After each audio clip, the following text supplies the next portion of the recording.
오늘 우리에게 주시는 하나님 아버지의 말씀은 요한복음 1장 45절에서 46절입니다. 요한복음 1장 45절에서 46절 말씀 제가 봉독해 드리겠습니다.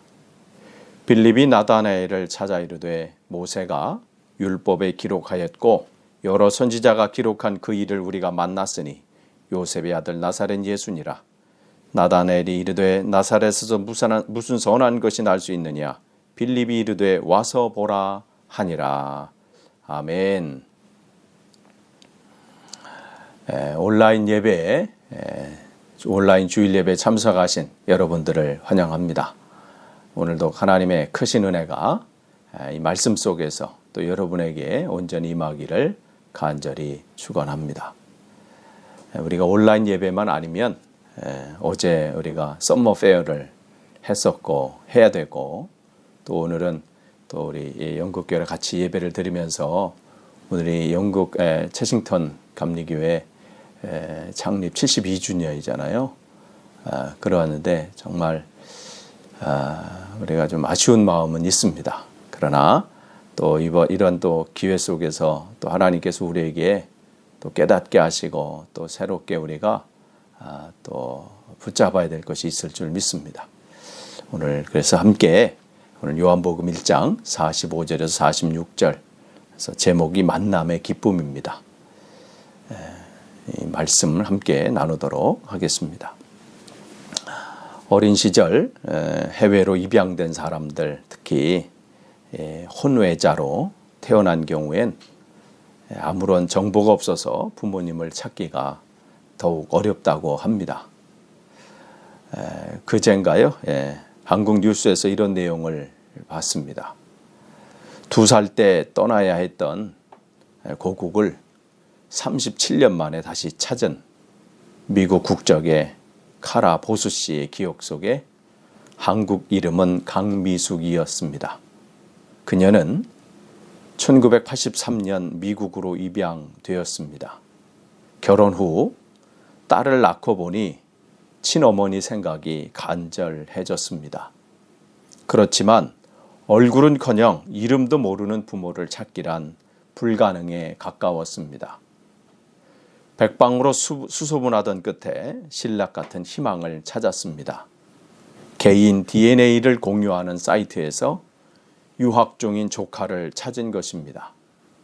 우여곡절 끝에 친아버지 존재를 확인했지만 기쁨은 거기까지였습니다.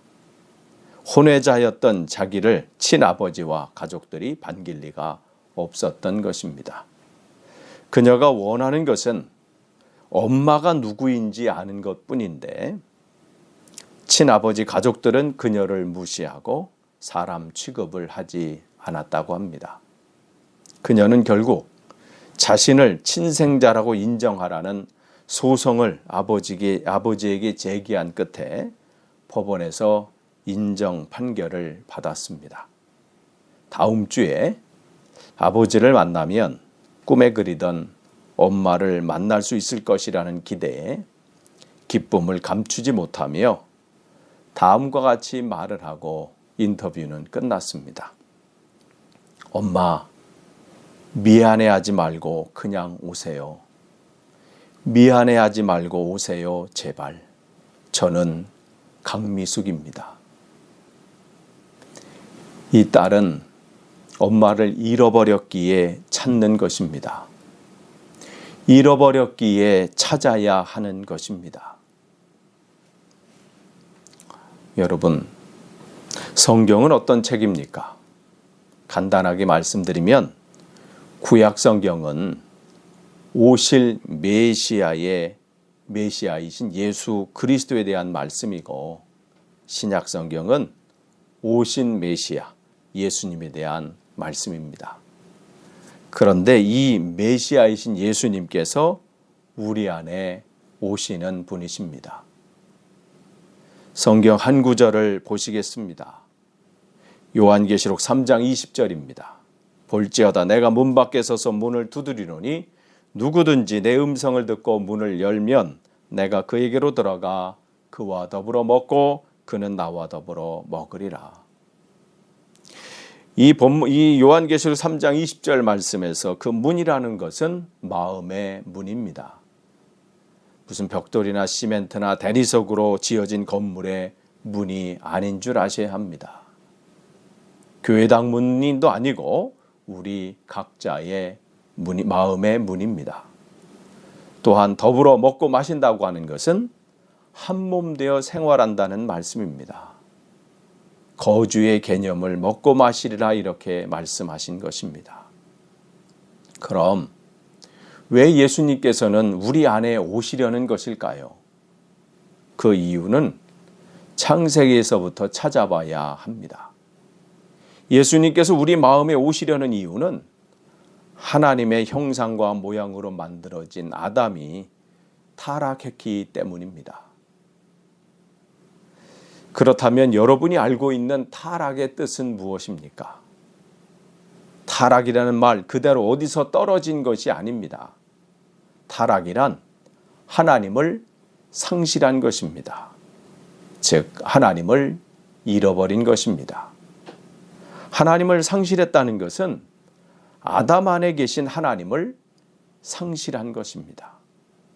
흙으로 아담을 지으시고 그 코에 생기를 불어넣으신 하나님께서 최초의 사람 아담에게 임마누엘 하셨습니다. 임마누엘은 무슨 뜻이지요?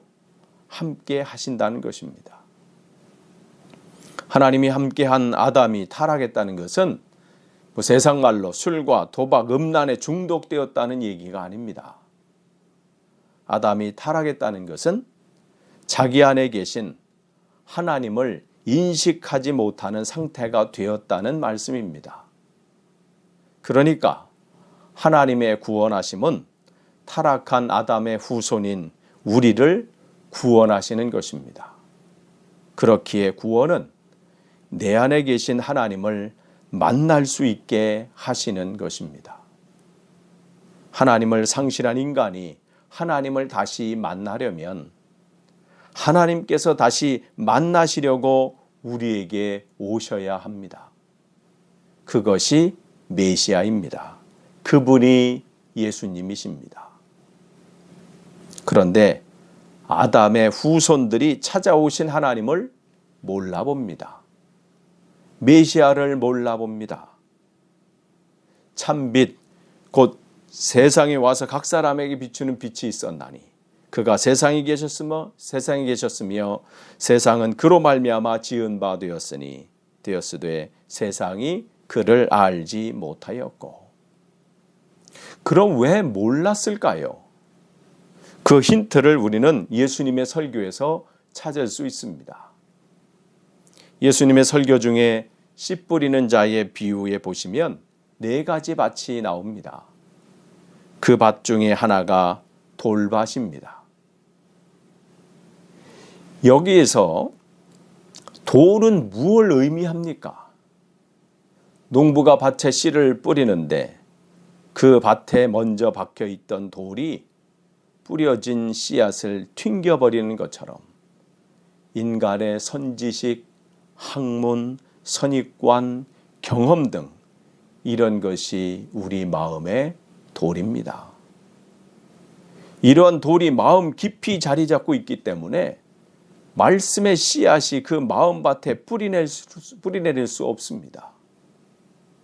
그 돌이 그 눈에 가득하니 그것을 빼기 전에는 메시아이신 예수님을 알아볼 수 없습니다. 먼저 마음밭에 자리 잡고 있던 율법의 돌, 교만의 돌, 선민의식의 돌을 캐내지 않으니 딱딱한 마음에 예수님의 말씀이 귀에 들리지 않고 들으려고도 하지 않습니다. 그것이 죄인인 인간의 모습입니다. 그러나 먼저 자리 잡고 있던 지식, 경험, 학문 그 틀을 내려놓고 주님의 말씀을 들으면 놀라운 진리의 눈을 뜨입니다. 그래서 구약 성경에도 신약 성경에도 맹인이 눈을 뜨며 맹인이 보며 이런 말씀이 많이 나옵니다. 예수님께서 자신이 이 땅에서 하실 일을 말씀하시면서 이런 말씀을 하십니다. 내가 포로된 자에게는 자유를, 눈먼 자에게는 다시 보게 함을 전파하며 눌린 자는 자유롭게 한다. 이 말씀을 하시는 겁니다. 여러분이 성경을 읽으시다 보면 정말 많은 곳에서 이와 같은 말씀을 발견하게 되실 것입니다. 성경에 나오는 맹인, 즉 시각장애인이라고 하는 것은 하나님 말씀을 주셨는데도, 하나님 말씀을 읽었는데도 깨닫지 못하니까 맹인, 시각장애인 이런 의미로 말씀하신 것입니다. 여러분, 메시아이신 예수님께서 오셨는데도 알아보지 못한 유대인들, 대제사장, 서기관, 바리새인들, 그 중에서 서기관들은 여러분이 다 아시는 것처럼 하나님의 말씀 성경 속에 파묻혀 사는 사람들 아닙니까? 성경을 필사하느라고 시간을 보내고 성경을 연구하느라고 시간을 보내고 또한 성경을 관리하고 보관하느라고 시간을 보내고 성경을 가르치느라고 시간을 보냈습니다. 그렇게 대부분의 시간을 말씀 속에서 파묻혀 사는 사람들인데도 어떻게 해요? 예수님을 알아보지 못했습니다. 자기가 하루 종일 파묻혀 사는 그 성경의 핵심이 예수 그리스도에 대한 말씀인데 그 말씀이신 예수님을 알아보지 못한 겁니다. 그런데 오늘 본문의 빌립은 알아봤습니다. 제사장이나 서기관이 아닌 빌립, 평범한 빌립은 오늘 말씀 속에서 보시면 어떻게 해요? 나다나엘아, 모세가 율법에 기록하였고 여러 선지자들이 말했던 메시아를 내가 만났다 하고 전도하고 있습니다. 지금 빌립은 그 나다나엘이 지금까지 율법을 연구하고 묵상한 모세의 율법이 이것은 하고 저것은 하지 말라 이는 말씀이 아니라고 전합니다. 그것을 읽고 공부하고 있는 모세 율법이 예수 그리스도를 말씀하고 있을 뿐더러 지금 그 성경이 말하는 메시아를 만났다고 그 감격과 기쁨을 주체하지 못하면서 나다나엘에게 말하고 있습니다. 어쩌면 우리도 구약 성경을 읽으면서 특별히 모세의 오경, 즉 창세기, 출애굽기, 레위기, 민수기, 신명기를 읽으면서도 우리는 제대로 깨닫지 못하고 모세의 율법이 이렇고 저렇고 율법 얘기만 하지 그 말씀이 예수 그리스도에 대해 말씀하신 것도 생각도 못하고 끝내버릴 때가 많습니다. 어떤 분들은 복음 이런 단어가 들어가야 예수 그리스도에 관한 말씀이라고 알고 있습니다. 그렇다면 도대체 모세가 기록한 율법 어디에 메시아에 대한 얘기가 나올까요? 이것이 중요한 얘기이고 이것이 중요한 질문입니다. 여러분이 잘 아시는 십계명 첫째, 너는 나 외에는 다른 신을 내게 두지 말라. 이 말씀이 메시아와 어떤 관계가 있을까요? 그런데 이 말씀이 메시아 얘기입니다. 여러분은 그것을 읽으실 때 깨달으셨습니까? 둘째, 너를 위하여 새긴 우상을 만들지 말라. 셋째, 너는 내 하나님 여호와 이름을 망령되게 부르지 말라. 넷째, 안식을 기억하여 거룩하게 지키라. 이 말씀들이 모두 메시아가 오신다는 말씀입니다. 다시 말씀드리면 메시아가 오시면 다른 신을 내게 두지 않게 된다. 새긴 우상을 만들지 않게 된다는 말씀입니다. 메시아가 너에게 오지 않고 너 혼자 힘으로 너 지혜로 산다고 한다면 너는 다른 신을 두지 않고는 불안해서 살 수 있다는 말씀입니다. 너를 위해 새긴 우상을 만들지 말라고 하나님께서 말씀하시지만 많은 사람이 심지어 예수님을 믿는다고 하는 사람들조차도 불안해서 두려워서 많은 우상을 만들고 쫓는 것이 현실 아닙니까? 권력이라는 우상을, 돈이라는 우상을, 인맥이라는 우상을 계속해서 만들고 쫓고 있습니다. 그러니까 메시아가 내 안에 오실 때만 내가 다른 신을 두지 않게 되고 그 주님만으로 참 평안을 누리며 살 수 있게 된다는 말씀이 십계명 말씀입니다. 그러면 내 부모를 공경하라, 살인하지 말라, 간음하지 말라, 도적질하지 말라, 내 이웃에 대하여 거짓 증거하지 말라, 내 이웃의 집을 탐내지 말라. 이것은 어떻습니까? 아무리 자기가 이 본문으로 설교하고 십계명에 관한 책을 쓰고 성경 공부를 하고 이 부분에 관해서는 박사라고 할 만큼 해박한 지식을 가지고 있다 할지라도 부모 마음에 흡족할 만큼 우리는 공경하지 못했습니다. 살인, 간음과 도적질 그 부분에서 온전하지 못한 것이 사실입니다. 왜냐하면 생각으로 살인하는 것, 마음의 탐욕, 마음으로 음욕 품는 것, 마음으로 하는 모든 것을 우리 주님께서는 살인, 간음, 도적질이라고 말씀하셨기 때문입니다. 그런데 십계명을 보면 우리 주님께서는 우리에게 하지 말라고 하셨습니다. 그러면 어느 누가 하나님 앞에서 이 모든 말씀을 다 지켰다고 자신 있게 말할 수 있겠습니까? 이것이 처음부터 불가능한 말씀일까요? 아니지요. 이 말씀은 내 힘으로, 내 지혜로 할 수는 없지만 메시아가 내 안에 계시면 된다는 말씀입니다. 주님 그분 때문에 된다는 말씀입니다. 그래서 율법은 명령인 줄 알지만 명령이 아니라 메시아에 대한 말씀입니다. 그래서 예수님께서 마태복음 5장 17절에 뭐라고 말씀하셨습니까? 내가 율법이나 선지자를 폐하러 온 줄로 생각하지 말라.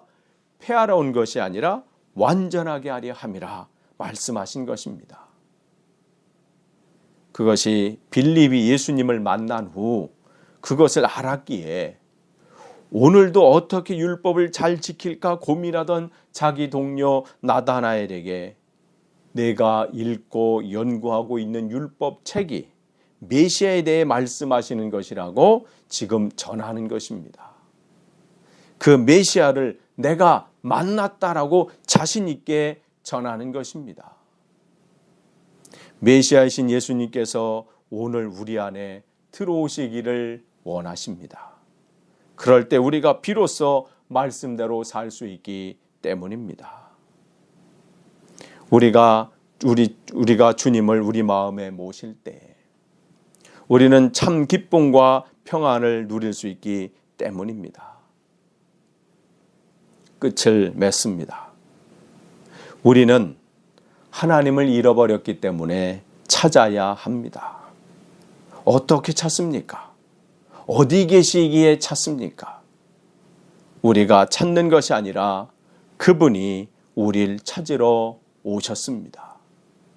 잃어버린 것은 우리지만 그분이 친히 찾아오셔서 만나자고 우리의 마음의 문을 두드리십니다. 그래서 오늘 우리의 마음의 문을 두드리시면서 영접하라고 말씀하십니다. 마치 아까 초반에 말씀드렸던 그 딸이 잃어버린 것은 엄마지만 그 딸이 찾아온 것처럼 말입니다. 주님을 만났다는 것은 주님을 여러분 마음의 주인으로 모시는 것입니다. 참 메시아를 만났다고 기뻐한 빌립처럼 여러분도 주님과의 만남의 기쁨이 넘치기를 축원합니다. 기도하시겠습니다.